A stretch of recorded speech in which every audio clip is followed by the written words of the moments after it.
여러분, 영끌 비투가 감소한다. 야, 이건 시장에 불안한 요소일까?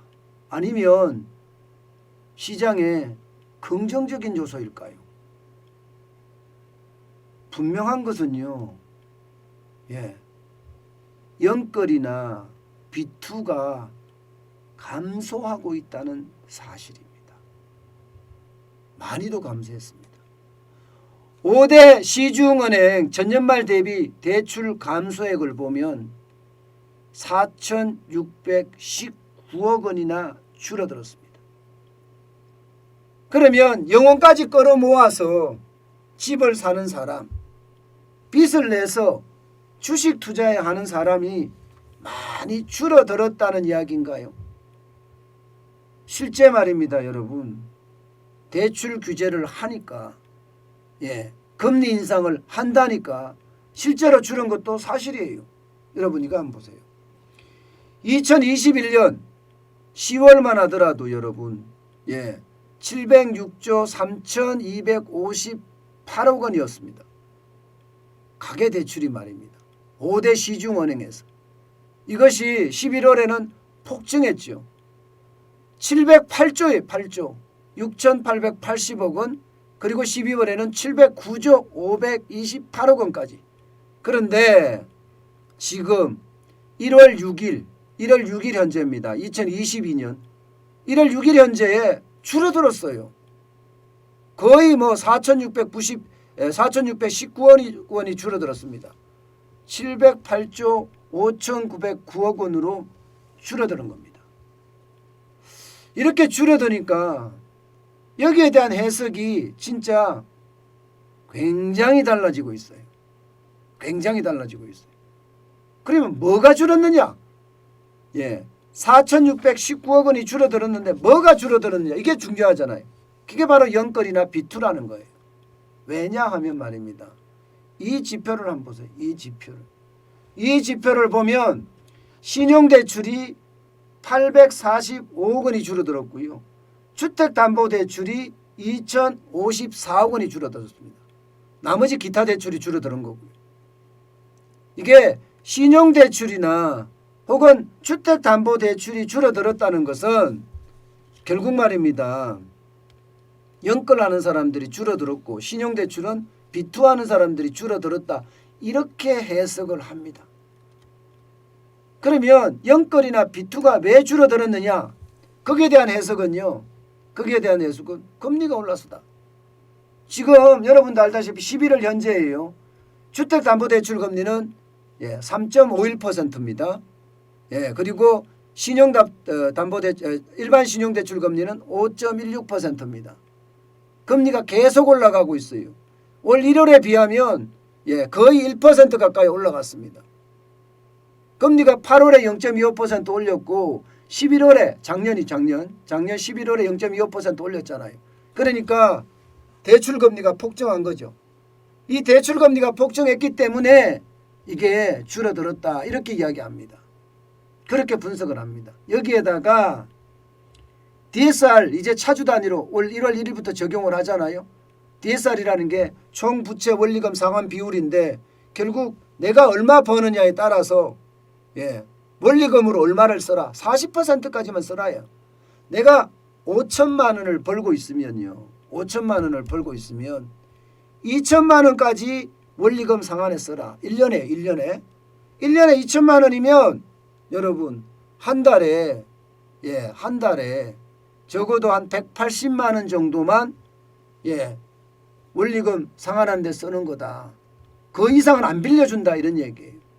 그러니까 대출 규제도 한몫을 했다는 거죠. 금리 인상도 한몫을 했지만 대출 규제도 한몫을 했다는 거예요. 그래서 줄어들었다. 지금 이렇게 평가하고 있습니다. 자, 그러면 금리 인상이 시장에 영향을 미친다는 거잖아요. 시장에 영향을 미친다. 지금까지는 그렇습니다. 지금까지는. 그런데 앞으로 그러면 영향을 미치겠느냐? 앞으로도 당분간 시장에 영향을 미칠 수밖에 없다 이렇게 나옵니다. 왜냐하면 올 1월에 또 금리 인상을 할 예정이거든요. 1월 14일 날이죠. 예.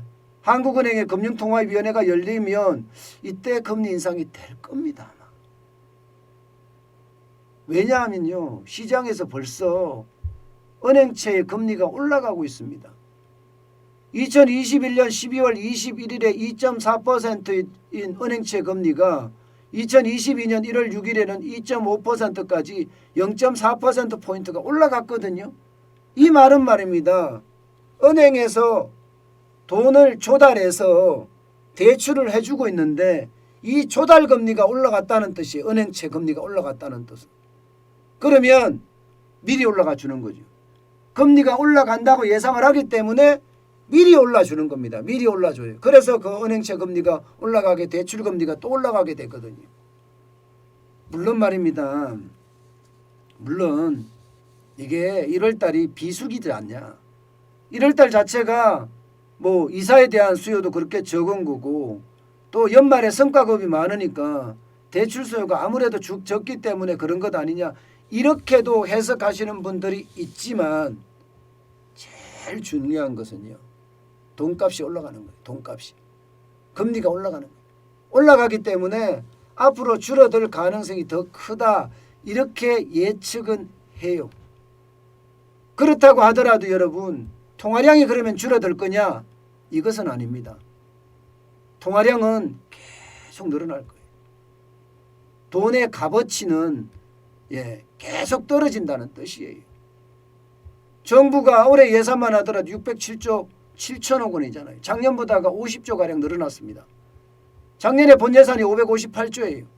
여기에다가 지금 올해도 뭐 무슨 추경을 하니 뭐 하니 계속 나오고 있잖아요.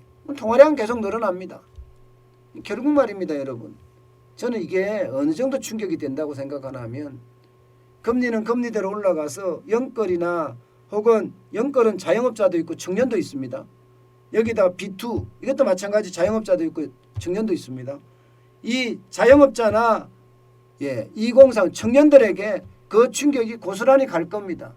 그런데 시장은 계속해서 돈의 값어치는 떨어지고 인플레이션이 심화된다는 이야기. 대출금리 많아지고 인플레이션 심화되고 이러면 자영업자나 청년들 상황은 어떻게 될까요? 저는 굉장히 심각한 상황으로 갈 수도 있다. 이렇게 저는 해석을 합니다. 어쨌든 시장은요. 지금 1월 6일까지니까 단정할 수는 없습니다. 그리고 1월 자체가 대출이나 이런 게 줄어드는 시기이기 때문에 단정할 수는 없어요.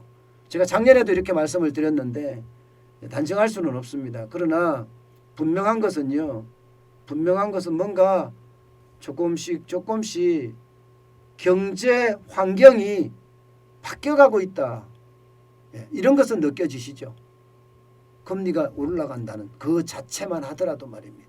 게다가 환율까지 지금 올라가고 있는 그 자체. 이런 것들이 경제가 뭔가 달라질 거라는 그런 모양새는 지금 보이고 있다는 사실.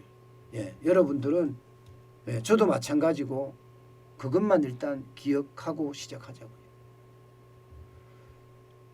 금리가 올라가면 그에 대한 부담 굉장히 크다는 거 잘 아시죠? 저는 뭐 대출을 갚아야 된다 이 말을 못 하겠어요.